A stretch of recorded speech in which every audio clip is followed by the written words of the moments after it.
Plastic sheet മറച്ചുണ്ടാക്കിയ ഈ വീട്ടിലാണ് ബിരുദ വിദ്യാർത്ഥിനിയായ മകളും 8ാം ക്ലാസ്സുകാരനായ മകനുമടങ്ങുന്ന പ്രകാശന്റെ കുടുംബം കഴിയുന്നത്.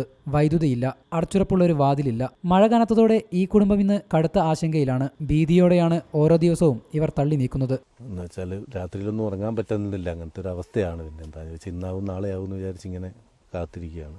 വയനാട് വാഴവറ്റയിലെ പ്രകാശനും കുടുംബവും ഈ നരകജീവിതം തുടങ്ങിയിട്ട് വർഷം 4 കഴിഞ്ഞു. തലചായ്ക്കാനൊരു വീടിനായി പലതവണ പഞ്ചായത്തിനെ സമീപിച്ചിരുന്നു. ഒടുവിൽ 1 ലക്ഷം രൂപ അനുവദിച്ചു. പഞ്ചായത്തിൽ നിന്ന് സഹായം എന്ന് പറഞ്ഞാൽ ഈ 1 ലക്ഷം രൂപയുള്ളൂ. 1 ലക്ഷം രൂപ കൊണ്ട് ഒന്നും ചെയ്യാൻ തറ കെട്ടി അത് ഓരോ ഗഡുക്കളായിട്ടേ കിട്ടുള്ളൂ.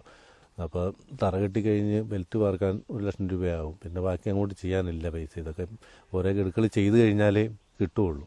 കൂലിവേല ചെയ്ത് കുടുംബം പുലർത്തിയിരുന്ന പ്രകാശൻ 2 വർഷത്തിലേറെയായി അസ്ഥി സംബന്ധമായ അസുഖത്തെ തുടർന്ന് ചികിത്സയിലാണ്.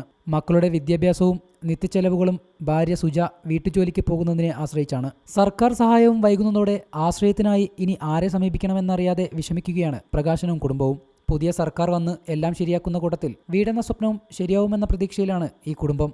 അനീഷ് ശിവദാസ്, റിപ്പോർട്ടർ, വയനാട്.